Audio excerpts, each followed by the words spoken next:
Tiba di tanah air untuk melakoni laga lanjutan Grup F kualifikasi Piala Dunia 2026 zona Asia kontra Indonesia di Stadion Utama Gelora Bung Karno, Jakarta. Duel panas kontra tim Timur Tengah ini akan berlangsung pada 6 Juni 2024. Timnas Irak tiba di Terminal 3 Internasional Bandara Soekarno-Hatta pada pukul 11 waktu Indonesia Barat. Irak memboyong 26 pemain untuk menghadapi Indonesia. Meski sudah dinyatakan lolos ke babak ketiga, Irak bakal serius dalam partai ini agar bisa menyapu bersih kemenangan di fase grup. Setelah melawan Indonesia pada 6 Juni 2024, Irak akan langsung kembali ke negaranya untuk mempersiapkan diri menghadapi Vietnam.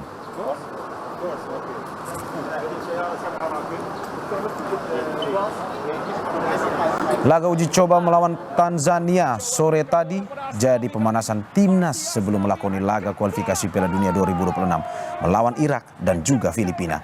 Dalam uji coba tersebut timnas ditahan Tanzania 0-0. Lalu apa saja evaluasi sebelum timnas melawan Irak dan Filipina? Sudah ada pengamat sepak bola Bung Wesley Hutagalung. Selamat malam Bung Wesley. Selamat malam Mas Mario. Selamat malam Bung. Ini dari senyuman Anda 0-0 timnas imbang lawan Tanzania. Ini sepertinya analisisnya baik buat timnas atau mungkin justru sebaliknya ini. Kalau saya sebenarnya yang saya khawatirkan ekspektasi berlebihan dari supporter pendukung tim nasional karena laga ini kan bukan termasuk laga resmi dan jangan-jangan ini bukan laga yang diinginkan oleh Sintayong tapi kewajiban PSSI untuk memberikan jumlah pertandingan kepada stasiun televisi yang tahu saya 22 pertandingan dalam setahun ya, tim nasional senior, U16 nanti U19. Jadi kalau ini disiarkan bebannya adalah kepada tim nasional itu sendiri dengan penampilan yang menurut saya bukan standar untuk tampil di kualifikasi Piala Dunia. Tapi oke lah, ini kata Ketua PSSI pemanasan. Ya selama tidak ada yang cedera dan semua kita bisa menerima hasilnya, jangan kecewa dengan 0-0 karena ini bukan pertandingan yang menentukan bagi persiapan Sintayong. Mas, Bung, Anda bilang bukan standar. Kalau melihat evaluasi tadi, mungkin ada yang bisa Anda analisis kekurangan di bagian mana? Karena tadi kita imbang tanpa gol. Nih, apakah mungkin penyerangnya, bagian pemain serangnya atau bagaimana dari analisis Anda?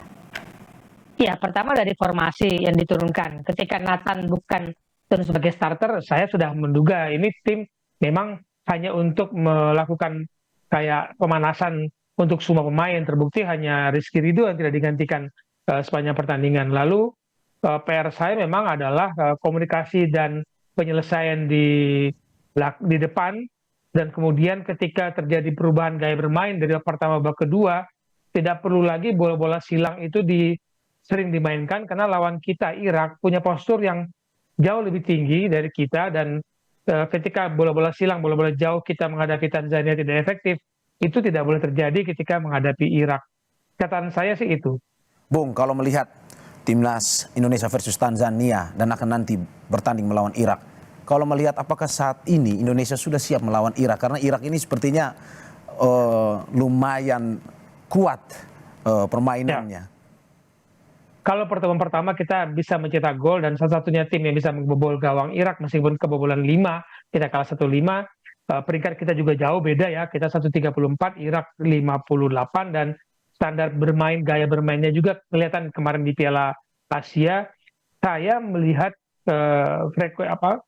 peningkatan kualitas gaya bermain kita itu sebenarnya tidak perlu lagi menjadi inferior menghadapi Irak yang kemarin kita kalah telak. Tapi yang tidak boleh terjadi adalah kepercayaan berlebihan atau tekanan yang terlalu diberikan kepada para pemain karena exposure yang begitu tinggi terhadap tim nasional ini, lalu kemudian netizen kembali terpecah belah antara netizen yang mengaku sebagai pendukung timnas atau kemudian yang sanggup membeli tiket harga mahal dan disebut adalah penonton yang baru muncul FOMO karena tidak mau ketinggalan dengan euforia timnas. Ini yang menjadi catatan saya, tidak boleh masuk ke kamar ganti, tidak boleh masuk ke kamar pemain, dan itu terjadi ketika di Piala Asia U23 kemarin. Kekhawatiran saya terbukti dan akhirnya pemain kita saut-sautan dengan netizen. Ini sangat mengganggu konsentrasi. Jadi kepercayaan diri para pemain sudah bagus harusnya, tinggal kita jaga. Manajemen federasi tim nasional dijaga, para pemain ini fokus dengan tactical game atau game plan yang disiapkan oleh Sintayong, dan kita tidak perlu inferior, tidak perlu takut lagi bahwa kita pernah kebobolan 5 gol dari Irak. Kita bisa menghadapi Irak kok dengan permainan kita sekarang ini. Kita bisa menghadapi permainan Irak dengan permainan kita saat ini. Tetapi kalau melihat lebih spesifik terkait dengan formasi, menurut Anda, Bung, apakah memang formasi Indonesia versus Tanzania ini cocok untuk dipakai Indonesia versus Irak nanti? Nah, itu pertanyaan menarik ya. Tadi saya katakan ketika Nathan tidak bermain sejak awal, lalu apakah Jordi Amat, Rizky Ridho, Asnawi, dan Sandi Walsh itu formasi bersama Sempat yang nama formasi yang ideal, karena kita tidak tahu rencana Sintayong akan memakai 3 center back lagi atau main 4-4-2 atau mengubah, karena sejak awal kalau Sintayong melakukan starting lineup yang mengejutkan itu sudah menjadi kebiasaan, dan tidak hanya kita, lawan pun terkejut dengan taktik yang disiapkan oleh Sintayong. Ini yang kita tunggu, apakah benar formasi yang kemarin tadi diturunkan menghadapi Tanzania akan muncul lagi. Saya pikir agak-agak pasti ada 1-2 perubahan, dan itu yang kita tunggu sih di starting lineup nanti tanggal 6 ya menghadapi Irak. Bung, kalau selain formasi dari eh, pertandingan tadi Indonesia versus Tanzania, menurut Anda apa yang ingin dilihat oleh Sintayong? Apakah ketahanan fisik pemain, apakah mungkin durasinya, atau bagaimana yang ingin dilihat dan ingin diteliti oleh pelatih Sintayong untuk nantinya pada saat melawan Irak ini sudah tidak ada kelemahan atau kekurangan yang dialami oleh para pemain kita?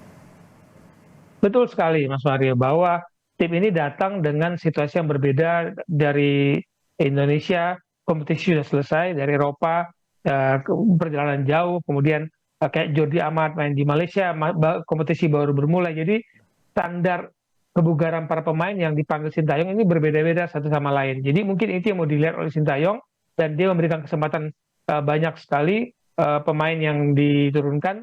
Hanya Rizky Ridho tidak digantikan, selebihnya diganti, termasuk kiper Adi Satrio pun yang melakukan save penyelamatan sangat baik, itu bisa menunjukkan bahwa dia pelapis Hernando Ari. Nah, yang ingin dilihat Sintayong adalah memang kesiapan kebugaran, dan satu catatan yang tadi di jumpa pers disampaikan oleh Sintayong adalah soal komunikasi para pemain masih harus ditingkatkan, karena tanpa komunikasi yang baik, penyerangan pasti akan tidak berlangsung dengan baik, juga pertahanan kita gampang sekali ditekan oleh lawan. Karena jangan lupa Mas Mario, yang di dalam itu tadi kan bahasanya berbeda-beda, bukan hanya bahasa Indonesia. Nah, ini kan juga harus menjadi butuh waktu membangun chemistry dengan situasi. Mungkin pemain Indonesia yang berbahasa Inggris bisa, tapi dalam tekanan, dalam situasi harus mengambil keputusan, kadang-kadang bahasa itu kan tidak keluar dengan sendirinya. Bahasa ibu lah yang keluar, bahasa Indonesia. Bahasa Inggris tidak segampang itu dikeluarkan ketika kita dalam tekanan harus mengambil keputusan dalam waktu sepersekian detik. Nah, ini chemistry ini mungkin yang ingin dilihat oleh Sintayong. Oke, Bung, ini soal usulan Anda kepada para pemain Indonesia pada tanggal 6 nanti akan berhadapan dengan Irak. Apa yang harus ditingkatkan? Dalam arti di dalam lapangan seperti teknik, taktik, dan juga permainannya, dan juga di luar lapangan mungkin ada komunikasi ataupun apa yang bisa mempengaruhi dan bisa memperbaiki permainan timnas kita sehingga bisa lebih baik lagi nanti menghadapi Irak. Setiap pelatih itu pasti akan memilih 11 pemain terbaik, Mas Mario, untuk diturunkan.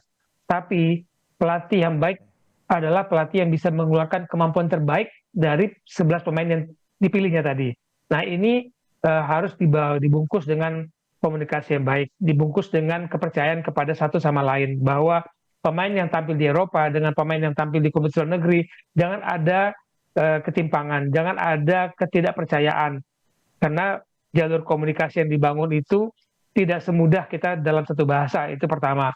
Kemudian fokuslah kepada permainan. Saya sepakat dengan Sintayong, lindungi pemain ini dari euforia berlebihan netizen kita atau supporter kita, baik dalam latihan maupun dalam situasi di hotel. Harus benar-benar dijaga, dilindungi, bahwa mereka datang, mereka masuk hotel itu fokus untuk pertandingan tanggal 6 dan tanggal 11. Bukan yang menjauh dari supporter Indonesia, bukan yang menjauh dari pendukung Indonesia, tapi berikanlah kepercayaan kepada Sintayong dan para pemain untuk fokus dulu.